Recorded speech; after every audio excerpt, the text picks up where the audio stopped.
Bismillahirrahmanirrahim. Assalamualaikum warahmatullahi wabarakatuh.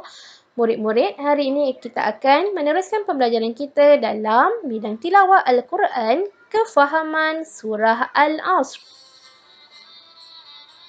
Murid-murid bolehlah merujuk buku teks halaman 22, 23 dan 24. Objektif pembelajaran kita pada hari ini ialah murid dapat menyatakan pengenalan surah Al-Asr dengan betul. Yang kedua, murid dapat menjelaskan tuntutan surah Al-Asr dengan betul. Dan yang ketiga, murid dapat menghuraikan kepentingan mengamalkan surah Al-Asr dengan betul. Murid-murid, mari kita membaca surah Al-Asr beserta pengertiannya. Bismillahirrahmanirrahim. Wal asr, demi masa. Innal insana lafi khusr, sesungguhnya manusia itu dalam kerugian. Illal ladzina amanu wa amilus solihati wa tawasaw bil haqqi wa tawasaw bis sabr. Kecuali orang-orang yang beriman dan beramal soleh dan mereka pula berpesan-pesan dengan kebenaran serta berpesan-pesan dengan kesabaran. Sadaqallahul azim. Mari kita lihat pula pengenalan surah Al-Asr.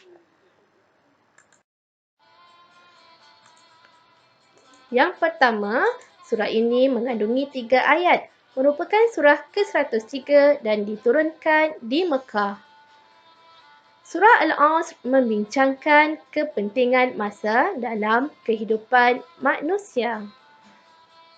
Dan yang ketiga, surah ini juga dianggap sebagai panduan kepada seorang Muslim dalam menguruskan masa yang dianugerahkan kepada mereka untuk mencapai kejayaan di dunia dan di akhirat.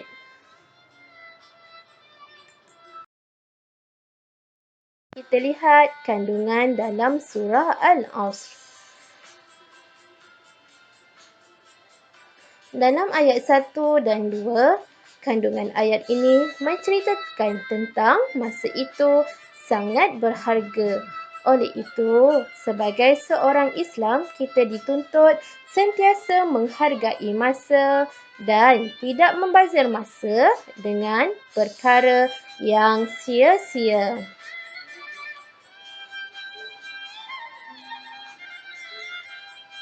Dalam ayat ketiga, illal ladzina amanu wa amilus solihati. Tuntutan dalam ayat ini kepentingan beriman dan berbuat kebaikan. Oleh itu, kita dituntut memelihara iman kita kepada Allah dengan memperbanyakkan amal ibadat dan sentiasa berusaha membuat kebaikan. Ayat watawasaw bil haqqi watawasaw bis sabr. Kandungan ayat ini saling berpesan kepada kebenaran dan kesabaran.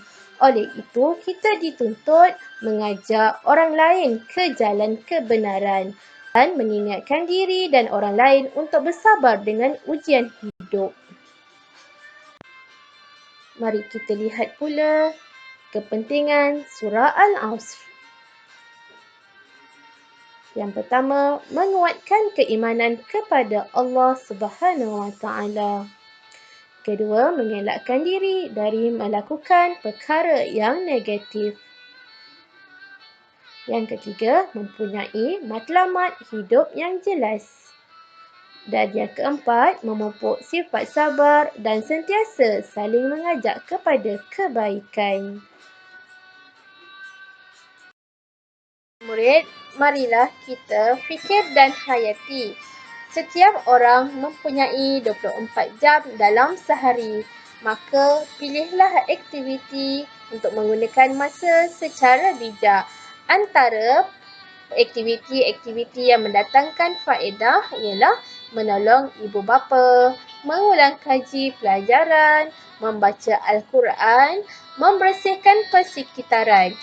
Dan perkara negatif yang perlu kita elakkan ialah tidur secara berlebihan, bersukan ketika azan berkumandang, bermain secara berlebihan dan mengumpat.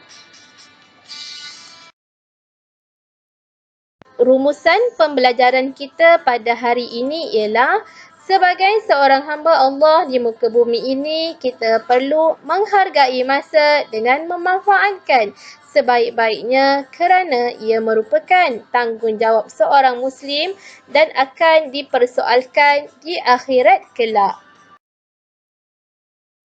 Alhamdulillah, sampai di sini sahaja pembelajaran kita pada hari ini. Semoga apa yang dipelajari dapat dimanfaati bersama-sama.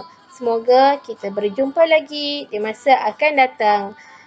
Sekian, terima kasih. Assalamualaikum warahmatullahi wabarakatuh.